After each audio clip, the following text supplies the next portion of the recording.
वर्णिवेश रमणीय दर्शनम मंदहासरुचिराननाम्बुजं पूजितं सुरनरोत्तमैर्मुदा धर्मनंदनमहं विचिन्तये। असतो मा षड्गमय तमसो मा ज्योतिर्गमय मृत्युर्मा अमृतं गमयः। ओम शांति शांति शांति। આજની જ્ઞાન સભાની અંદર બધા જ ભગવદ્ ભક્તોને વેદાંતાચાર્ય પુરાણ ઇતિહાસાચાર્ય અમે ફિલોસોફી શાસ્ત્રી રાકેશભાઈના હિતપૂર્વક જય સ્વામિનારાયણ। ભક્તો,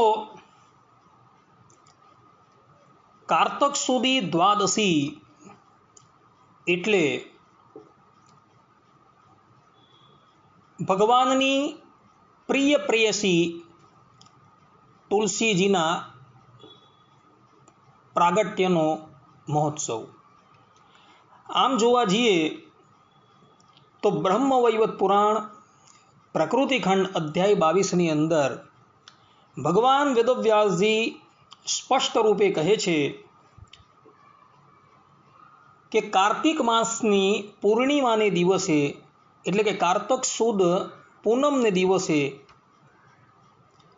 તુલસી દેવીનું માંગલમય પ્રાગટ્ય થયું હતું। એટલે તુલસી દેવીનું પ્રાગટ્ય જે છે એ કારતક સુદ પૂનમને દિવસે થયું હતું। છતાં પણ આપણે લોકો કારતક સુદ દ્વાદશીને દિવસે તુલસી વિવાહ જે છે એનો મહોત્સવ આપણે મનાવીએ છીએ। શા માટે? કારણ કે ભલે તુલસી દેવીનું પ્રાગટ્ય કારતક સુદ પૂનમને દિવસે થયું હોય, પરંતુ એમનો વિવાહ જે છે એ આપણે કારતક સુદ દ્વાદશીને દિવસે કરીએ છીએ। કારણ કે દ્વાદશીને દિવસે ભગવાન શ્રીમદ નારાયણે એમનું પાણી ગ્રહણ કરેલું હતું અને વિવાહ મહોત્સવ જે છે એ 3 થી 4 દિવસ સલંગ ચાલતો હોય છે। ભક્તો, કહેવાનું તાત્પર્ય એ કે તુલસી દેવીનું પ્રાગટ્ય જે છે એ કારતક સુદ પૂનમને દિવસે છે, પરંતુ ભગવાનની સાથે એમના વિવાહ જે છે એ કારતક સુદ દ્વાદશીને દિવસે થયા હતા। એટલે આપણે કારતક સુદ દ્વાદશીને દિવસે તુલસી વિવાહનો મહોત્સવ જે છે આપણે મનાવીએ છીએ। હવે આ તુલસીજીનું પ્રાગટ્ય ભૂતલની ઉપર કેવી રીતના થયું હતું, આ ઉપરાંત તુલસીનું શું મહાત્મ્ય છે, એ બધી જ વસ્તુઓ જે છે એ વિગતવાર જાણવાની અતિશય જરૂર છે। તો બ્રહ્મવૈવત પુરાણની અંદર પ્રકૃતિ ખંડની અંદર એક કથા આવે છે। પરબ્રહ્મ પરમાત્મા ભગવાન શ્રી કૃષ્ણ એક વખતે માયાતી પર એવા ગોલોક ધામની અંદર આવેલા એક નિકુંજ એટલે કે ઉદ્યાનની અંદર પોતાની પ્રેયસી તુલસી દેવીની સાથે બિરાજમાન હતા અને એ નિકુંજના દ્વારની ઉપર પોતાના એક પાર્ષદ જેનું નામ હતું શ્રીદામા, તેમને ત્યાં ચોકી પહેરો કરવા માટે ઊભા રાખેલા અને ભગવાને સ્પષ્ટ રૂપે આજ્ઞા કરેલી કે કોઈ પણ વ્યક્તિને તમારે અંદર આવવા દેવાના નથી। આ તરફ ભગવાનના પત્ની રાધાજી જે છે એ ભગવાન શ્રી કૃષ્ણને મળવા માટે નિકુંજમાં પધારે છે અને નિકુંજના દ્વારની ઉપર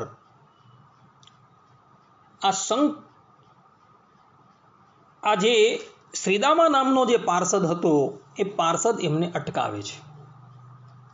હવે અટકાવે છે એટલે રાધાજી જે છે અતિશય ક્રોધાયમાન થઈ જાય છે અને શ્રીદામાને શાપ આપતા બોલે છે કે હું તારી માતા છું, હું તારા પિતાને મળવા માટે આવેલી છું, છતાં તું મને રોકે છે, માટે જા તું અહીં ગોલોકમાં રહેવાને લાયક નથી, તું અહીંથી ધરાતલની ઉપર જા અને અસુર યોનિની અંદર જન્મ ગ્રહણ કર।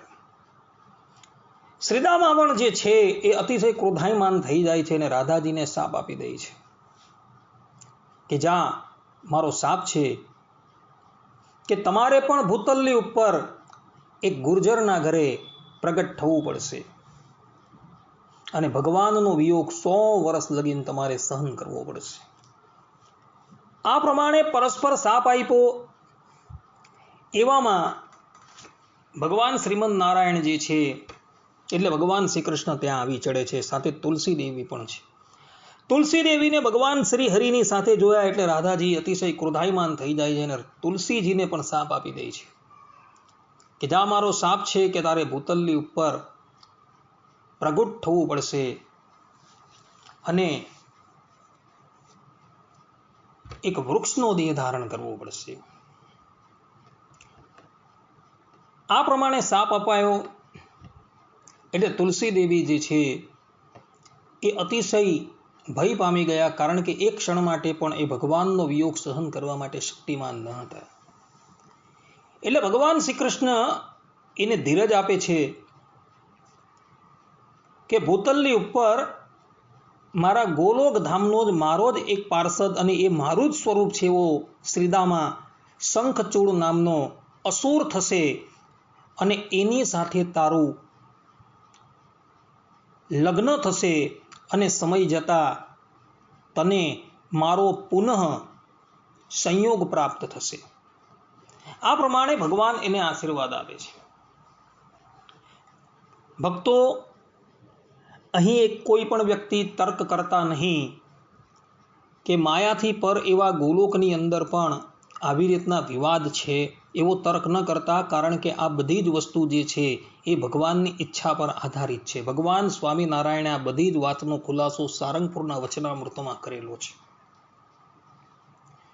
કે ભગવાને અનંત જીવોનો ઉદ્ધાર કરવા માટે ધરાતલની ઉપર અવતાર ધારણ કરવો હતો. એટલી માટે ગોલોક ધામની અંદર રાધાજી, શ્રીદામા અને તુલસી દેવીને ભગવાને નિમિત્ત બનાવેલા હતા. આ પ્રમાણે તુલસી દેવીને ભગવાને આશ્વાસન આપ્યું. ત્યારબાદ તુલસી દેવી જે છે એ ધરાતલની ઉપર પ્રગટ થવા માટે તૈયાર થયા.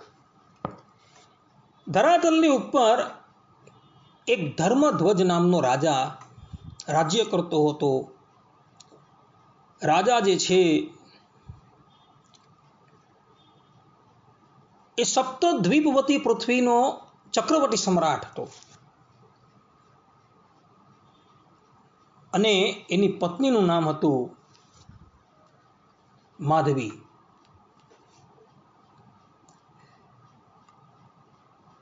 આ તરફ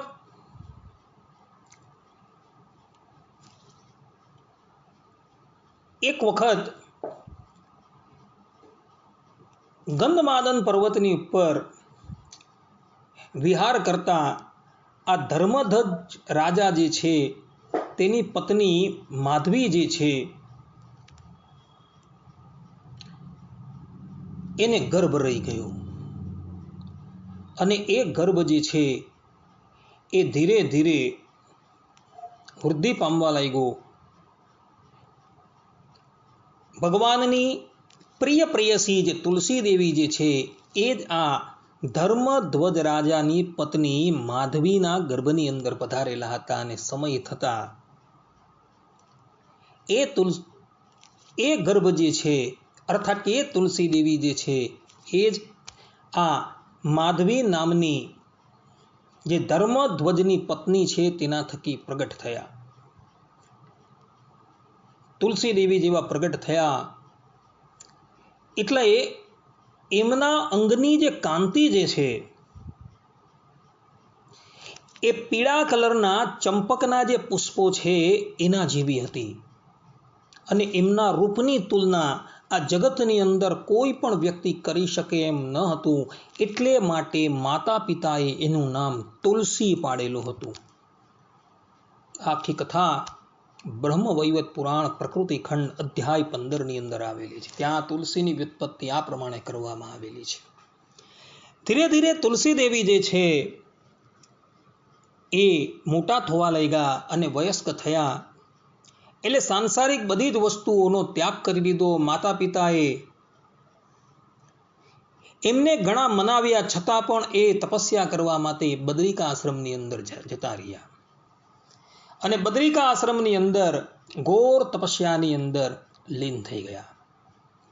હવે આ બાજુ ગોલોક ધામની અંદર રાધાજીના શાપથી શાપિત થયેલા શ્રીદામા જે છે એ ભૂતલની ઉપર શંખચૂડ નામના અસુર તરીકે પ્રગટ થયા હતા અને એ ભગવાન શ્રી કૃષ્ણના એકાંતિક ભગવત ભક્ત હતા.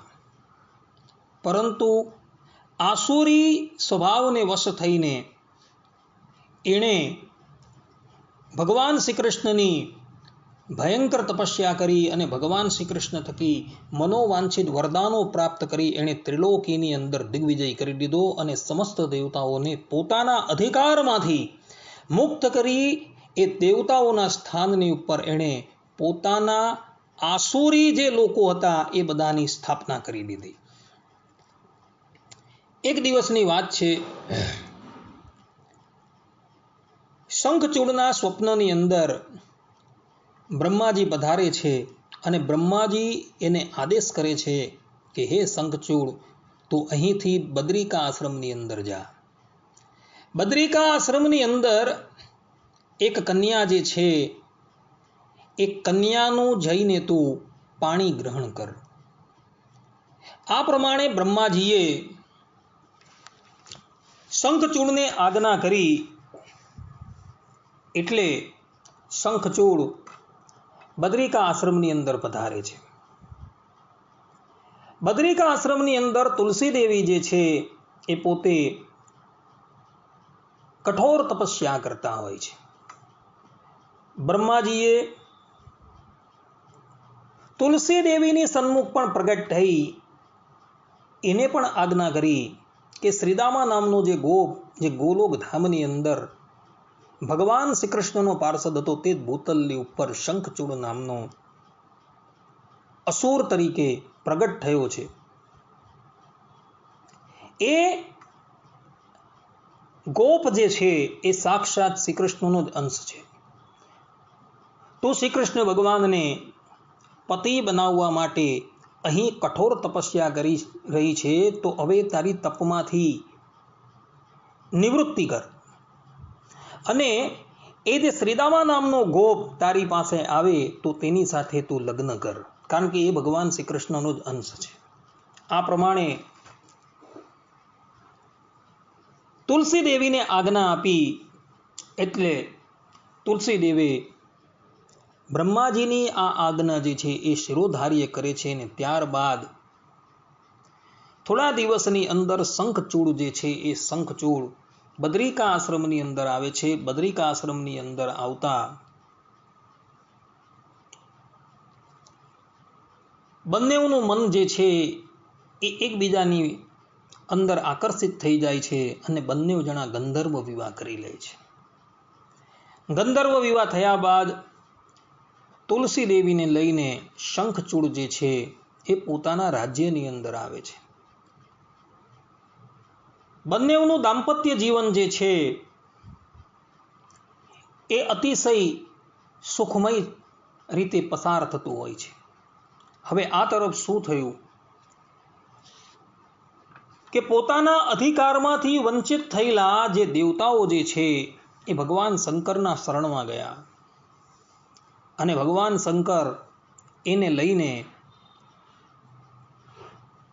ગોલોકની અંદર પધારે છે અને દેવતાઓ બધા સર્વજ્ઞ અને સર્વવિદ એવા ભગવાન શ્રી કૃષ્ણને શંખચૂડની બધી જ વાત કરે છે. ત્યારે ભગવાન શ્રી કૃષ્ણ બધા જ દેવતાઓને ધીરજ આપે છે અને પોતાના દિવ્ય અંગમાંથી એક ત્રિશૂલ પ્રગટ કરે છે અને એ ભોળાનાથને આપે છે અને કહે છે કે ભોળાનાથ, તમે આ ત્રિશૂલથી શંખચૂડનો વધ કરજો, પરંતુ એના શરીરની ઉપર મારું અભેદ્ય કવચ જે છે એ એની સુરક્ષા કરી રહ્યું છે. હું બ્રાહ્મણના વિશે એનું એક કવચ જે છે એ એની પાસેથી કૃષ્ણ અર્પણ કરાવી દેવી છે. અને બીજું, એની જે સ્ત્રી જે છે જેનું નામ તુલસી છે, જે વાસ્તવની અંદર મારી પ્રેયસી છે, એ અતિશય પતિવ્રતા છે. જ્યાં લગીન એનું પાતિવ્રત્ય અક્ષણ છે ત્યાં લગીન શંખચૂડનું મૃત્યુ જે છે એ ક્યારેય પણ ન થઈ શકશે. માટે હું એક બાજુ એ જે તુલસી જે છે એ તુલસીનું પાતિવ્રત્ય જે છે એ ભંગ કરીશ અને તમે આ ત્રિશૂલથી એ શંખચૂડનો વધ કરજો, જેથી કરીને એનો ઉદ્ધાર થશે અને એ પુનઃ અમારા ગોલોકધામની અંદર આવી જશે. આટલું કહ્યું. બધા દેવતાઓ અતિશય પ્રસન્ન થયા. ભગવાન શ્રી કૃષ્ણની સ્તુતિ કરતા કરતા બધા જ પોતપોતાના લોકની અંદર પધાર્યા. ત્યારબાદ ભગવાન શંકરના નેતૃત્વ હેઠળ બધા જ દેવતાઓએ શંખચૂડની નગરીને ઘેરો ગાયેલો. શંખચૂડ પણ પોતાના દિવ્ય અસ્ત્ર શસ્ત્ર અને પોતાની સેનાને સજ્જ કરી યુદ્ધના મેદાનની અંદર આવે છે. ભગવાન શંકરને પ્રથમ તો એ વંદન કરે છે અને પછી એમની સાથે યુદ્ધ કરવાની આજ્ઞા માગે છે. ભગવાન શંકર એને આજ્ઞા આપે છે. ભયંકર યુદ્ધ જે છે એ દેવતાઓ અને દાનવો વચ્ચે શરૂ થઈ ગયું છે. કોઈ કોઈનાથી પાછું ફરતો નથી. ભગવાન શંકર જે અસ્ત્ર શસ્ત્ર શંખચૂડની ઉપર ફેંકે બધા જ અસ્ત્ર શસ્ત્ર જે છે એ શંખચૂડ નિવારણ કરી દે છે. કોઈ પણ અસ્ત્ર શસ્ત્ર જે છે એ શંખચૂડના દિવ્ય કવચને ભેદી શકતું નથી. એટલે ભગવાન શ્રી કૃષ્ણ જે છે એ બ્રાહ્મણનું રૂપ લઈને શંખચૂડની સમીપમાં આવે છે. શંખચૂડનો એવો નિયમ હતો કે જે પણ કોઈક વ્યક્તિ મારી પાસે કંઈક પણ યાચના કરે તો હું એની એ યાચના જે છે એ અવશ્ય પૂર્ણ કરીશ. ભગવાન શ્રી કૃષ્ણ એની પાસે આવે છે અને શંખચૂડને કહે છે કે રાજન, અમે તમારી પાસે કંઈક પ્રાર્થના કરવા માટે આવેલા છે. શંખચૂડે કહ્યું કે હે વિપ્રવર, આપ શ્રીની જે ઈચ્છા હોય તે બોલો. ત્યારે ભગવાન શ્રી કૃષ્ણ કહે કે તમારા શરીરની ઉપર જે અભેદ્ય કવચ તમે બાંધેલું છે એ કવચ કૃપા કરીને તમે મને આપી દો. શંખચૂડ જાણે છે કે આ કવચ જે છે એ મારા શરીરની રક્ષા કરે છે ને આ કવચ વગર હું યુદ્ધની અંદર દેવતાઓના હાથે અવશ્ય વીરગતિને પ્રાપ્ત થઈ જઈશ. છતાં પણ એક ક્ષણનો પણ વિલંબ કર્યા વગર પોતાના શરીરની ઉપર જે કવચ હતું એ કવચ કાઢીને એ બ્રાહ્મણ દેવતાને અર્પણ કરે છે. ભગવાન શ્રી કૃષ્ણ જે બ્રાહ્મણ બનેલા હતા એ કવચ લઈને ચાલ્યા જાય છે અને ત્યાંથી એ સીધા શંખચૂડનું રૂપ લઈને શંખચૂડની નગરી જે છે એ નગરીમાં આવે છે અને નગરીમાં આવી પોતાના મહેલમાં આવે છે. ત્યારે તુલસી દેવીને ખબર પડે છે કે મારા પતિદેવ જે છે એ યુદ્ધની અંદરથી આવેલા છે. એ દોડતી દોડતી એમનું સ્વાગત કરવા માટે આવે છે. એમની આરતી ઉતારે છે, ઓવારણા લે છે અને પ્રેમપૂર્વક એમને મહેલમાં પધરાવે છે. સ્નાન માટે જળ તૈયાર કરી આપે છે. શંખચૂડ સ્નાન કરે છે. ત્યારબાદ વિવિધ પ્રકારના ભોજન જે છે એ પણ એને આરોગાવડાવે છે ને ત્યારબાદ એકાંતની અંદર સૈયાની ઉપર ભગવાન બનેલા શંખચૂડ જે છે એ પોઢેલા હોય છે. ત્યારે ભગવાનના પ્રિયસી એવા તુલસી દેવી એમના ચરણ ચાપતા હોય છે અને એવા જ સમયની અંદર શંખચૂડનું રૂપધારી ભગવાન શ્રી કૃષ્ણ જે છે તેનો મિલાપ તુલસી દેવીની સાથે થઈ જાય છે. બંનેવનો સમાગમ થાય છે. ત્યાં તુલસી દેવી પોતાના પાતિવ્રત્યથી જાણી લે છે કે આ મારા પતિ નથી પરંતુ કોઈ બીજા વ્યક્તિ છે. એટલે તરત તુલસી દેવી જે છે એ શંખચૂડના રૂપધારી ભગવાનને કહે છે કે આપ મારા પતિ નથી, કોઈ બીજા છો, માટે તમારા મૂળ રૂપની અંદર આવી જાઓ.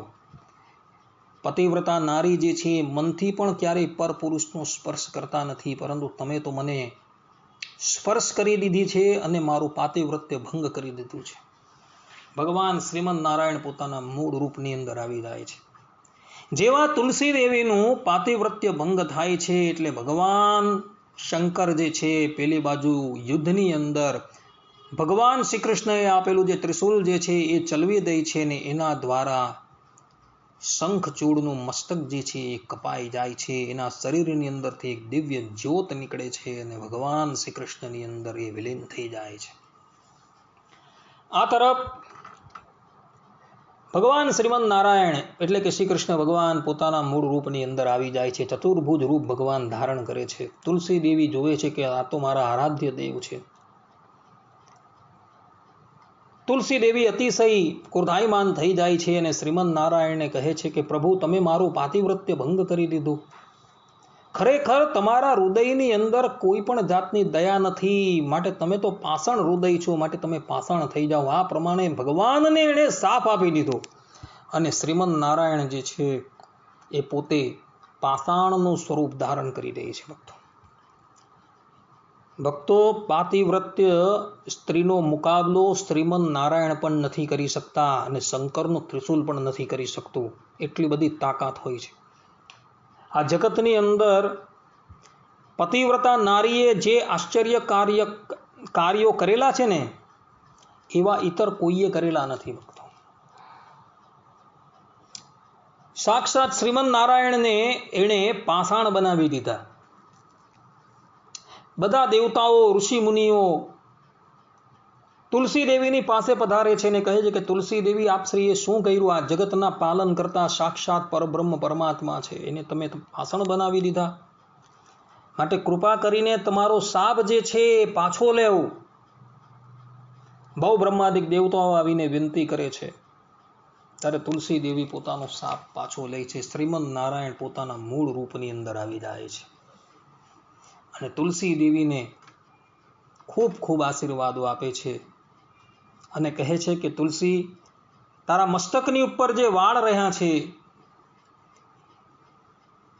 એ વાળની એક વૃક્ષ અને વેલી થશે અને તારું જે આ શરીર જે છે એ શરીર ગંડકી નદીના રૂપની અંદર પરિણિત થઈ જશે અને એ ગંડકી નદીના કિનારા પર જ હું એક પહાડ રૂપે બિરાજમાન થવીશ અને એ પહાડ જે છે એ શાલિગ્રામ પહાડ છે.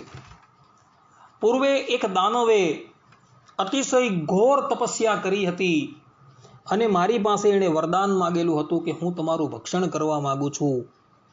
મેં એમને તથાસ્તુનો આશીર્વાદ આપેલો હતો. એ જ દાનવ જે છે એણે કીડાનું રૂપ ધારણ કરેલું છે અને એ જ શાલિગ્રામ પહાડની ઉપર કીડા રૂપે થશે અને એ જ મને ભક્ષણ કરશે અને ભક્ષણ કરતા કરતા જે મારા ટુકડા થશે એ સીધા તારા નદીની અંદર પડશે.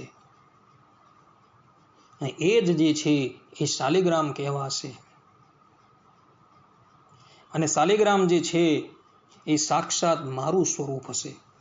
આ પ્રમાણે ભગવાન શ્રી કૃષ્ણ જે છે એ તુલસી દેવીને કહે છે. ત્યારબાદ ભગવાન શ્રી કૃષ્ણ તુલસી દેવીને બીજા પણ ઘણા આશીર્વાદ આપે છે. બ્રહ્મ વૈવત પુરાણની અંદર, પ્રકૃતિ ખંડની અંદર ભગવાન શ્રીમદ નારાયણ 21મા અધ્યાયની અંદર તુલસી દેવીને પોતાના સ્વમુખે જે કહી રહ્યા છે ભગવાન વેદવ્યાસજી, એને બહુ સુંદર રીતે નિરૂપણ કરે છે. ભગવાન શ્રી હરિ પોતે કહી રહ્યા છે, ત્રિષુ લોકેશુ પુષ્પાણામ પત્રાણામ દેવ પૂજને પ્રધાન રૂપા તુલસી ભવિષ્યતી વરાનને.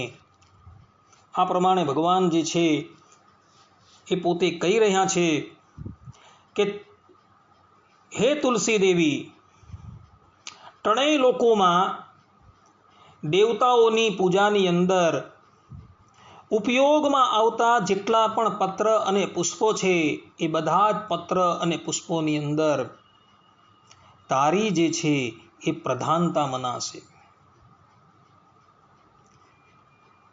તુલસીનું વૃક્ષ જે છે એ બધા જ પુષ્પોની અંદર સર્વોત્તમ હશે એવું ભગવાન પોતે કહી રહ્યા છે.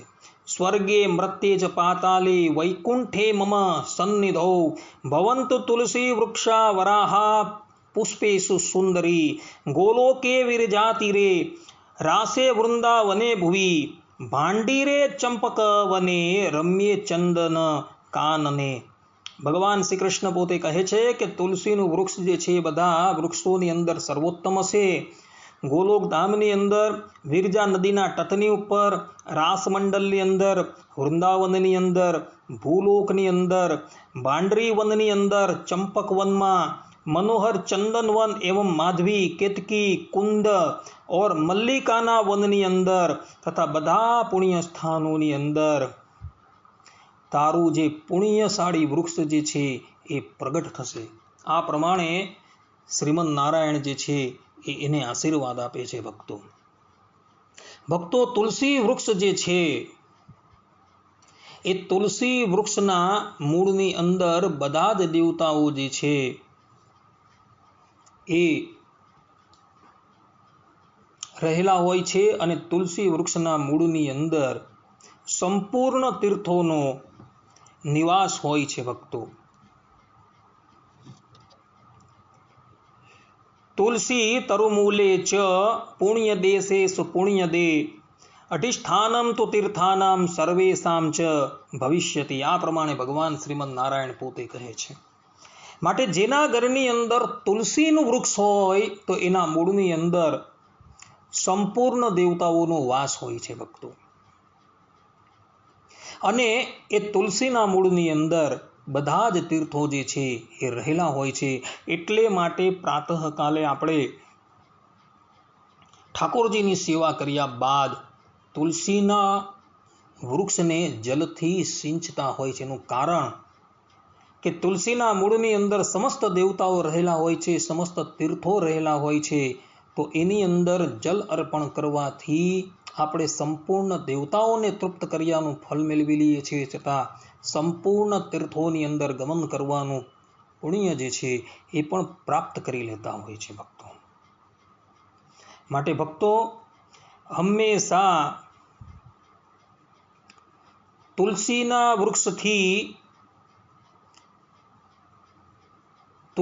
વૃક્ષને જલથી સિંચન કરવાનો નિયમ રાખજો. ભક્તો, કારણ કે એની અંદર સાક્ષાત પરબ્રહ્મ પરમાત્મા સ્વયં રહેલા હોય છે. ભગવાન શ્રી હરિ બ્રહ્મ વૈવત પુરાણના પ્રકૃતિ ખંડની અંદર સ્પષ્ટ રૂપે કહે છે 21મા અધ્યાયની અંદર કે હજારો ઘડા અમૃતથી કોઈ મને સ્નાન કરાવે તો પણ મારી એટલી તૃપ્તિ થતી નથી જેટલી તૃપ્તિ કોઈક મનુષ્ય મારા મસ્તકની ઉપર એક તુલસીનું પુષ્પ ચડાવી દે અને એનાથી મારી જેટલી તૃપ્તિ થાય છે એટલી તૃપ્તિ ઇતર કશાથી થતી નથી. માટે ભક્તો, તમારી સેવાની અંદર તુલસી પત્ર અવશ્ય હોવું જોઈએ. આ પ્રમાણે શ્રીમદ નારાયણ પોતે કહી રહ્યા છે 10,000 ગૌદાન થી માનવોને જે ફલની પ્રાપ્તિ થાય છે એ જ ફલની પ્રાપ્તિ કેવલ તુલસીનું એક પત્ર જો કોઈને દાન કરી દેવામાં આવે તો એનાથી એ ફલની પ્રાપ્તિ થાય છે. આ ભગવાન શ્રીમદ નારાયણ અહીં કહી રહ્યા છે. માટે ભક્તો, તુલસી પત્રનું દાન કોઈ પણ વ્યક્તિને કરજો. ભગવાન કહે છે કે જે મૃત્યુના સમયે અતિશય પાપી મનુષ્ય હોય એ પાપી મનુષ્યના મુખની અંદર પણ તુલસી મિશ્રિત જલ જે છે તેનું સિંચન કરે છે તો એ વ્યક્તિ સમસ્ત પાપોથી મુક્ત થઈને ભગવાન વિષ્ણુના લોકની અંદર જાય છે. આ ઉપરાંત જે મનુષ્ય નિત્ય પ્રત્યે ભક્તિપૂર્વક તુલસીનું જલ જે છે એ ગ્રહણ કરે છે, એનું પાન કરે છે તો એ વ્યક્તિ જીવિત થકો જ જીવન મુક્ત છે. ભક્તો, અને એને ગંગા સ્નાન કર્યાનું ફલ પ્રાપ્ત થાય છે. માટે ભક્તો, હંમેશા જલની અંદર તુલસી રાખીને, તુલસી મૂકીને એ જલ પાન કરજો તો તમે જીવિત થકા જ મુક્તિનો લાભ પ્રાપ્ત કરશો. આ પ્રમાણે શ્રીમદ નારાયણ પોતાના શ્રી મુખથી પોતે કહી રહ્યા છે. ભગવાન પોતે કહે છે તુલસી દેવીની સામુ કે જે મનુષ્ય પ્રતિદિન તુલસી પત્ર ચડાવીને મારી પૂજા કરે છે તેને લાખ અશ્વમેઘ યજ્ઞના ફલની પ્રાપ્તિ થાય છે. અર્થાત કે તુલસીના પત્રથી જે પણ કોઈક વ્યક્તિ ભગવાન શ્રીમદ નારાયણની પૂજા કરે છે તેને 1,00,000 અશ્વમેધ યજ્ઞના ફલની પ્રાપ્તિ થાય છે.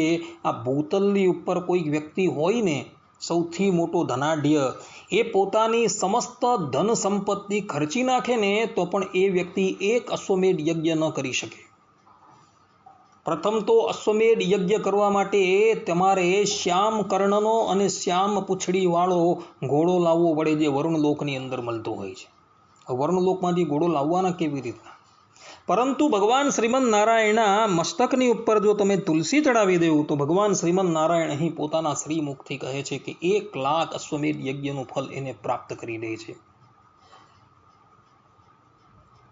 ભગવાન શ્રીમદ નારાયણ કહે છે કે જે મનુષ્ય તુલસીને પોતાના હસ્તની અંદર ધારણ કરી અથવા તો શરીરની ઉપર ધારણ કરી તીર્થોની અંદર પ્રાણ ત્યાગ કરે છે તો એ વ્યક્તિ પણ વિષ્ણુ લોકની અંદર જાય છે. ભક્તો માટે ભક્તો પોતાના શરીરથી તુલસીને ક્યારેય પણ પૃથક ન કરતા પોતાના કંઠની અંદર હંમેશા તુલસીની કંઠી જે છે એ ધારણ કરી રાખજો. પરબ્રહ્મ પરમાત્મા શ્રીમદ નારાયણ, ભગવાન શ્રી રામ, ભગવાન શ્રી કૃષ્ણ, ભગવાન સ્વામિનારાયણ, નરનારાયણ દેવ, વામન ભગવાન કોઈ પણ ધરાતલની ઉપર પ્રગટ થયા ત્યારે પોતાના કંઠની અંદર તુલસીની કંઠી જે છે એ અવશ્ય ધારણ કરતા હતા. ભક્તો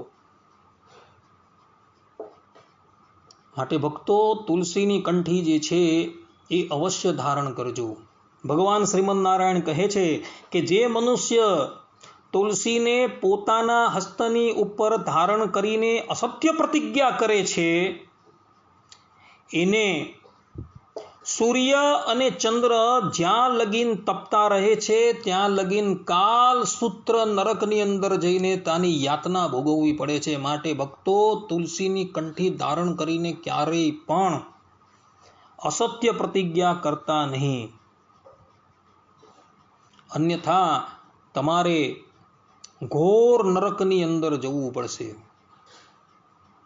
મૃત્યુના સમયે ગમે એટલો મોટો પાપી હોય અને એ પાપીના મુખની અંદર પણ તુલસીના જલનું એક બિંદુ પણ જો જતું રહે તો એ વ્યક્તિ પોતાના સમસ્ત કલ્મશથી મુક્ત થઈને વિષ્ણુના લોકની અંદર જતો રહે છે. એવું ભગવાન શ્રીમદ નારાયણ અહીં બ્રહ્મ વૈવત પુરાણના પ્રકૃતિ ખંડના અધ્યાય 21ની અંદર કહી રહ્યા છે. ભગવાન શ્રીમદ નારાયણ ત્યાં પાછું કહે છે કે પૂર્ણિમા, અમાવાસ્ય, દ્વાદશી, સૂર્ય સંક્રાંતિના દિવસે, મધ્યાહન કાળે, રાત્રિના સમયે, બંને સંધ્યાઓની અંદર, જન્મ અને મરણના સૂતકની અંદર તેલ લગાવીને સ્નાન કર્યા વગર અને રાતના જે અપવિત્ર કપડાં પહેરીને ક્યારેય પણ તુલસીનું ચયન કરવું નહીં. આ જે દિવસો અહીં બતાવેલા છે એ દિવસોની અંદર ક્યારેય પણ તુલસીનું ચયન કરવું નહીં. ઇતર ગ્રંથોની અંદર તો સ્પષ્ટ રૂપે લખેલું છે કે રવિવારનો દિવસ હોય, શનિવારનો દિવસ હોય, મંગળવારનો દિવસ હોય તે દિવસે તુલસી ક્યારેય પણ છૂટવા નહીં. તુલસી માટેનો દિવસ જે છે આ 3 દિવસને બાદ કરતા ઇતર કોઈ પણ દિવસે તમે એ તુલસીના પત્ર જે છે એ ચૂંટી શકો, પરંતુ એની અંદર પણ આ ધ્યાન રાખવાનું કે પૂર્ણિમા એ દિવસે ન હોવી જોઈએ, અમાવાસ્ય ન હોવી જોઈએ, દ્વાદશી, એકાદશી, સૂર્ય સંક્રાંતિ, મધ્યાહનકાળ, રાત્રિ, બંને સંધ્યાઓ, જન્મ અને મરણનું શૌચ આ નહીં હોવું જોઈએ. પાછું શરીરની ઉપર તેલ લગાડેલું ન હોવું જોઈએ તથા અપવિત્ર કપડાં ધારણ કરીને પણ તુલસીનું ચયન ક્યારેય પણ ન કરવું એવું શાસ્ત્રોની અંદર કહ્યું છે. ભક્તો શાસ્ત્રોની અંદર તુલસી ચયન કરવા માટે તમે જાઓ તો તુલસીને પહેલા મનોમન પ્રણામ કરવા, પછી એનો મંત્ર જે બતાવેલો શાસ્ત્રની અંદર એ મંત્રનું ઉચ્ચારણ કરવું. જો એ મંત્ર નથી આવડતો તો તમારા સંપ્રદાયનો જે મૂળ મંત્ર જે છે અષ્ટાક્ષર, તેનું ઉચ્ચારણ કરતા થકા તુલસી દેવીનું ચયન કરવું. જેના ઘરની અંદર શાલિગ્રામ શિલા બિરાજમાન હોય તેને માટે એક વિશેષ છે. શાસ્ત્રોમાં કહ્યું છે કે જેના ઘરે શાલિગ્રામ શિલા હોય તે વ્યક્તિ કોઈ પણ દિવસે શાલિગ્રામના નિમિત્તે તુલસી દેવીનું ચયન કરી શકે છે. બપોરે એટલે કે મધ્યાહન સમયે પણ, સંધ્યા સમયે પણ એ કરી શકે છે. અને અહીં જે દિવસો બતાવેલા છે એ દિવસોની અંદર અને જે વારો તમને બતાવેલા છે, જે નિષેધ વારો છે, એ વારોની અંદર પણ એ તુલસીનું ચયન કરી શકે છે. એટલો શાલિગ્રામની શિલાની અંદર થોડી વિશેષતા આપવામાં આવેલી છે ભક્તો. આ પ્રમાણે શ્રીમદ નારાયણે પોતાના સ્વમુખે તુલસી દેવીને એનું મહાત્મય કહ્યું છે. ભક્તો, ભગવાન શ્રીમદ નારાયણ જ્યાં લગીન પોતાના ભોગની અંદર તુલસી પત્ર ન પડે ત્યાં લગીન એ ભોગ જે છે એ આરોગતા નથી. કોઈ પણ દેવી દેવતાઓની તમે પૂજા કરતા હો તો એ પૂજાઓની અંદર હંમેશા તુલસીનું પત્ર જે છે એ અવશ્ય રાખો. કેવલ ગણપતિ મહારાજને બાદ કરતા. ગણપતિ મહારાજની સેવાની અંદર તુલસીનું પત્ર આવતું નથી. ગણપતિ મહારાજની પૂજાની અંદર ધરો આવે, એ ધરાથી એનું પૂજન કરવાનું છે. ખાલી ગણેશ ચતુર્થીને બાદ કરતા ગણપતિ મહારાજનું પૂજન ક્યારેય પણ તુલસીથી કરવું નહીં. આ સિદ્ધાંત વાત છે ભક્તો. આ પ્રમાણે શ્રીમદ નારાયણે તુલસી દેવીને ઘણા આશીર્વાદ આપ્યા અને ત્યારબાદ ભગવાન અંતર્ધાન થઈ ગયા. તે પછી તુલસી દેવી જે છે એ પોતાના પતિ શંખચૂડને પોતાના ખોળાની અંદર ધારણ કરે છે અને ચિતાની ઉપર ચડી જાય છે. ચિતા ભળભળ કરતી પ્રજ્વલિત થઈ જાય છે અને એમ કહેવાય છે કે ત્યારબાદ એ તુલસીની જે ચિતા છે એ તુલસીની ચિતાની ઉપર દેવતાઓએ જલ સિંચન કર્યું, ત્યારે એની અંદરથી તુલસીનું એક વૃક્ષ જે છે એ પ્રગટ થયું. આ કથા શિવ પુરાણની અંદર આવે છે. બ્રહ્મ વૈવત પુરાણની અંદર ભગવાન શ્રીમદ નારાયણ કહે છે કે ભાઈ તારા વાળ જે છે એ તુલસીના વૃક્ષ રૂપે પરિણિત થઈ જાય. જ્યારે શિવ પુરાણમાં કહ્યું છે કે એ તુલસી દેવીની જે રાગ જે છે એ રાખની અંદરથી એ તુલસીનું વૃક્ષ જે છે એ પ્રગટ થયું હતું ભક્તો. બંને કથા કલ્પભેદથી સત્ય છે ભક્તો.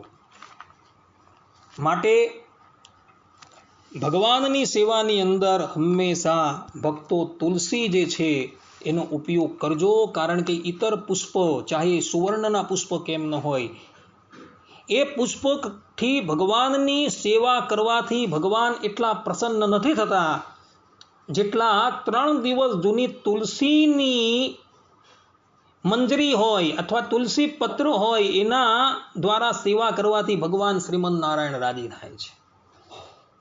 તુલસીનું પુષ્પ જે છે એ 3 દિવસ લગીન અથવા તો 7 દિવસ લગીન પણ જો તમારા ઘરની અંદર હોય તો એ વાસી પુષ્પ જે છે એ ભગવાનને તમે અર્પણ કરી શકો છો. એમાં કોઈ દોષ નથી એવું શાસ્ત્રોની અંદર લખેલું છે ભક્તો. જે દિવસો નિષેધ બતાવેલા છે તેના આગલા દિવસે તુલસી જે છે એ ચૂંટીને પોતાના ઘરની અંદર એને ભેગા કરી રાખવા. પરંતુ નિષેધ કાળ જે બતાવેલો છે તેમાં તુલસીનું ચયન ક્યારેય પણ ન કરવું. તુલસીની જે કંઠી જે છે એ કંઠી ધારણ કરવાનું પણ શાસ્ત્રોની અંદર બહુ મહાત્મય બતાવેલું છે. પાંચરાત્ર શાસ્ત્રની ભારદ્વાજ સંહિતાની અંદર, પાંચરાત્ર શાસ્ત્રની શાંડિલ્ય સંહિતાની અંદર શાંડિલ્ય મુનિ જે છે એ આખી સંહિતાની અંદર કેવલ ને કેવલ તુલસીની કંઠી ધારણ કરવાનો મહિમા બતાવે છે. 1-2 શ્લોકો જે છે એ આપણે જોઈએ. શાંડિલ્ય મહર્ષિ જે છે પોતે સ્પષ્ટ રૂપે 3ય શ્લોકની અંદર કહે છે, પાપમ કોટિ ગુણમ તસ્ય પુણ્યમેક ગુણમ ભવેદ વિપરીતમ ભવેચ્ચૈતત તુલસી કાષ્ઠ વર્જને. અર્થાત કે જે તુલસી કાષ્ઠની માળા ધારણ કરતા નથી તેઓ જે પાપ કરે છે તે પાપ તેને કરોડ ગણું લાગે છે અને તેના દ્વારા કરવામાં આવતું કોટી પુણ્ય પણ એક ગણું થઈ જાય છે. તુલસી કાશ વર્જનનું આવું દુષ્ટ પરિણામ થાય છે. અર્થાત કહેવાનું તાત્પર્ય એ છે કે જે પણ કોઈક વ્યક્તિ તુલસીની કંઠી ધારણ કર્યા વગર જે પણ કંઈક પાપ કરે છે ને, એ પાપ જે છે એ અનેક ગણું થઈ જાય છે. અને એ વ્યક્તિ જો તુલસીની કંઠી ધારણ કર્યા વગર જો શ્રેય કર્મ એટલે કે પુણ્ય કર્મ કરે છે ને, તો એનું એ પુણ્ય ખાલી એક ગણું જ લાગે છે. ચતુર્થ શ્લોકની અંદર શાંડિલ્ય મહર્ષિ પોતે કહે છે, ન સ્પૃશ્યંતી હિ પાપાની તુલસી કાષ્ઠ ધારિણામ પુણ્યાની સર્વતોપ્યે ન માશ્રયંતી સ્વકેતનૌ. અર્થાત તુલસી કાષ્ઠની માળા ધારણ કરનારા ભક્તને પાપ સ્પર્શ કરી શકતા નથી. એટલું જ નહીં, તુલસી માળા ધારણ કરવા વાળાને પોતાના શરીરમાં પુણ્ય સર્વત્ર આશ્રય કરીને રહે છે. કહેવાનું તાત્પર્ય એ છે કે જે પણ કોઈક વ્યક્તિ તુલસીની કંઠી ધારણ કરે છે એને ક્યારેય પાપ સ્પર્શ કરી શકતા નથી. એ વ્યક્તિ પાપની અંદર પ્રવૃત્ત થવા માટે તૈયાર થાય તો પણ તુલસી દેવી એને રોકે છે. કારણ કે સમસ્ત પુણ્ય કર્મો જે છે એના શરીરની અંદર વ્યાપ્ત થઈને રહેલા હોય છે ભક્તો. માટે ભક્તો તુલસીની કંઠી જે છે એ અવશ્ય ધારણ કરજો. શાસ્ત્રોની અંદર તો ત્યાં લગીનના વચન જોવા મળે છે કે જે પણ કોઈક વ્યક્તિ તુલસીની કંઠી પોતાના કંઠમાંથી કાઢી નાખે છે જાણી જોઈને, તો એ વ્યક્તિને પુનઃ તુલસીની કંઠી ધારણ કરતા પહેલા એના પ્રાયશ્ચિત રૂપે એના જ સંપ્રદાયના મૂળ મંત્ર જે હોય તેના 2 કરોડ જાપ કરવા પડે છે. માટે ભક્તો તુલસીની કંઠી એક ક્ષણ માટે પણ પોતાથી અલગ ન કરતા, જો તૂટી જાય ને તો નવી કંઠી છે એ ધારણ કરી દેજો ભક્તો. આ પ્રમાણેની મર્યાદા શાસ્ત્રોકારોએ નિશ્ચિત કરેલી છે. ના ધારયતિ યો માલામ તસ્યા સત્કર્મ નિષ્ફલમ તસ્માદ ધાર્યા પ્રયત્નેન અન્યથા પતિતો ભવેત. દ્વિતીય શ્લોકની અંદર શાંડિલ્ય સંહિતાની અંદર શાંડિલ્ય મુનિ કહે છે કે જેઓ તુલસી માળાને ધારણ નથી કરતા તેનું કરેલું સમસ્ત સત્કર્મ નિષ્ફળ થઈ જાય છે. એટલું જ નહીં, પણ જો તુલસીની માળા ધારણ કરવામાં નહીં આવે તો તે વૈષ્ણવ સાધક પોતાના વૈષ્ણવ ધર્મથી પણ પતિત થઈ જાય છે. એટલે માટે પ્રયત્નપૂર્વક તુલસી કાષ્ઠની માળા જે છે એ ધારણ કરવી જ જોઈએ ભક્તો. આવા તો શાસ્ત્રોની અંદર ઘણા વચનો જે છે એ જોવા મળે છે ભક્તો. કહેવાનું તાત્પર્ય એ છે કે તુલસીની કંઠી જે છે એ ધારણ કરીને જ ભક્તો હંમેશા સત્કર્મ કરજો. તુલસી ક્યારેય પણ છુવાતી નથી. જન્મ અને મરણના શૌચની અંદર પણ તુલસીની કંઠી જે છે એ બદલવાનો નિયમ નથી. હા, યજ્ઞોપવિત હોય એ તો બદલી નાખવું જોઈએ. બહેનો હોય એ બહેનો રજસ્વાલા ધર્મની અંદર આવે તો તેણે પણ એ તુલસીની કંઠી પહેરી જ રાખવાની છે, કાઢવાની નથી. અને રજસ્વાલાના ધર્મમાંથી એ મુક્ત થયા પછી પણ તુલસીની કંઠી બદલવાની નથી. કારણ કે શાસ્ત્રોની અંદર એમાં પણ કૃષ્ણમ દીક્ષા ગુરો પ્રાપ્તે આ શિક્ષાપત્રીનો જે 41મો શ્લોક છે, 41મા શ્લોકની અર્થદીપિકા ટીકાની અંદર સ્કંદ પુરાણનું પ્રમાણ આપીને સતાનંદ સ્વામીએ કહ્યું છે કે તુલસી જે છે એ ભગવાન શ્રીમદ નારાયણના ચરણાર વિંદરને સ્પર્શ કરીને જો પછી ધારણ કરેલી હોય તો એ તુલસી ક્યારેય પણ આશૌચની અંદર ક્યારેય પણ અપવિત્ર થતી નથી. એટલે બહેનોએ રજસ્વાલા ધર્મની અંદર પણ તુલસી જે છે એ ધારણ કરી રાખવી, કારણ કે એ અતિશય પવિત્ર છે ભક્તો. આવું તો શાસ્ત્રોની અંદર તુલસીનું ઘણું મહાત્મ્ય જે છે કહેવામાં આવેલું છે. માટે ભક્તો આ તુલસીની કંઠી જે છે એ પોતાના કંઠથી એક ક્ષણ માટે પણ પૃથક ન કરતા એ સિદ્ધાંતવાદ છે. અને પોતાની સેવાની અંદર પણ બધા જ પુષ્પોની સાથે તુલસીનું પુષ્પ જે છે એ અવશ્ય રાખશો. અને એ દ્વારા ભગવાન શ્રીમદ નારાયણની પૂજા પરાયણ તમે થશો તો ભગવાન શ્રીમદ નારાયણ તમારા પર અતિશય રાજી થશે.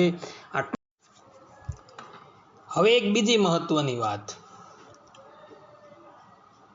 તુલસી દેવી અને ભગવાન શ્રી કૃષ્ણના આ ધરાતલની ઉપર પ્રત્યક્ષ રૂપે તો વિવાહ થયા ન હતા, પરંતુ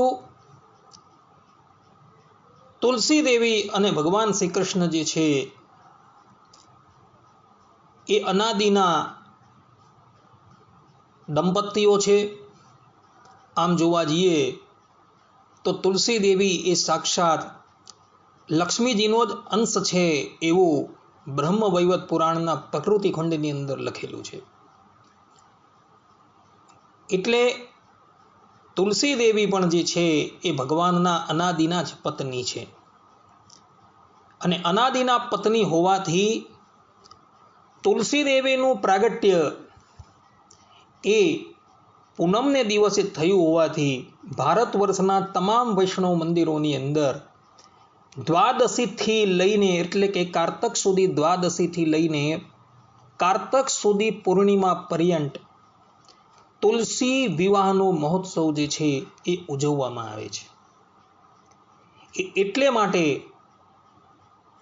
કે અજ્ઞાનીઓને ક્યારેય પણ ભગવાન શ્રીમન નારાયણ અને તુલસી વિશે કોઈ જાતનો અભાવ ન આવે, એટલે માટે દરેક વૈષ્ણવ મંદિરોની અંદર ભગવાન શ્રીમન નારાયણ અને તુલસી દેવીનો ભવ્યાતિ ભવ્ય વિવાહ મહોત્સવ જે છે એ ઉજવવામાં આવે છે. ભગવાન સ્વામિનારાયણ પણ સત્સંગી જીવનના ચતુર્થ પ્રકરણના 58મા અધ્યાયની અંદર 54 થી 62મા શ્લોકની અંદર કારતક સુધી દ્વાદશીને દિવસે તુલસી વિવાહ મહોત્સવ ઉજવવાની વાત કરે છે. અને તે દિવસે ભગવાન સ્વામિનારાયણ સ્પષ્ટ રૂપે કહે છે કે ભગવાનને કુસુમબલ પાક ધરાવવી તથા મોતીઓના તોરા ધરાવવા, પુષ્પોના હારો ધરાવવા, સુવર્ણનું અંગરખું અર્પણ કરવું અને લક્ષ્મીજીને સુવર્ણ વર્ણની સાડી પહેરાવી અને નૈવેદ્યની અંદર ખાસ કરીને બીજી બધી સામગ્રીઓની સાથે બિરંજ જે છે એ સમર્પણ કરવા. સાયંકાળે એટલે કે ગોધૂળી સમયે શાલિગ્રામ કે કૃષ્ણ મૂર્તિને તુલસી સાથે રમણીય મંડપમાં સંસ્થાપીને તેમની 16 ઉપચારો વડે પૂજા કરવી. પીતાંબર, કંઠસૂત્ર, કંકણ, નાસિકાભૂષણ, હળદર, કંકુમાદી વૃંદાદેવીને નિવેદિત કરે. પતાસા, ખાજા આદિ તે કાળમાં થતા ફળો અને શેરડીના દંડો નૈવેદ્યમાં વિશેષપણે નિવેદિત કરે. પછી આરતી ઉતારીને શ્રી કૃષ્ણ તુલસી દેવીના મધ્યપ્રદેશમાં વસ્ત્ર રાખીને મંગળ પદ્યો પઠીને સંકલ્પ કરીને વિધિપૂર્વક તે વૃંદાદેવી વિષ્ણુને અર્પણ કરે. આ પ્રમાણે લગ્ન વિધિ કરવાની આજ્ઞા ભગવાન સ્વામિનારાયણે પોતાના આશ્રિતોને કરેલી છે. એટલે તુલસી દેવી અને શાલિગ્રામનો વિવાહ જે છે એ કારતક સુધી દ્વાદશીને દિવસે કરવો એવી ભગવાન સ્વામિનારાયણની આજ્ઞા છે. આપણા સ્વામિનારાયણ મંદિરની અંદર તથા દરેક વૈષ્ણવ મંદિરોની અંદર આ દિવસે ભવ્યાતિ ભવ્ય રીતે તુલસી વિવાહનો મહોત્સવ જે છે એ ઉજવવામાં આવે છે. માટે ભક્તો આ મહોત્સવની અંદર બિરાજમાન પરબ્રહ્મ પરમાત્માના દર્શન કરી અનન્ય લાભો લેજો. આટલું કહીને હું મારા વાણીને વિરામ આપું છું. સર્વે સંતો નિરામયઃ, સર્વે સુખીનો ભવંતુ, સર્વે ભદ્રાણી પશ્યંતુ, મા કશ્ચિત દુઃખ ભાગ ભવેત. અસ્તુ. જય સ્વામિનારાયણ. શ્રીપતિમ શ્રીધરમ સર્વદેવીશ્વરમ ભક્તિધર્માત્મજમ વાસુદેવમ હરે માધવમ કેશવમ કામદમ કારણમ શ્રી સ્વામિનારાયણમ નીલકંઠમ ભજે સહજાનંદ સ્વામી.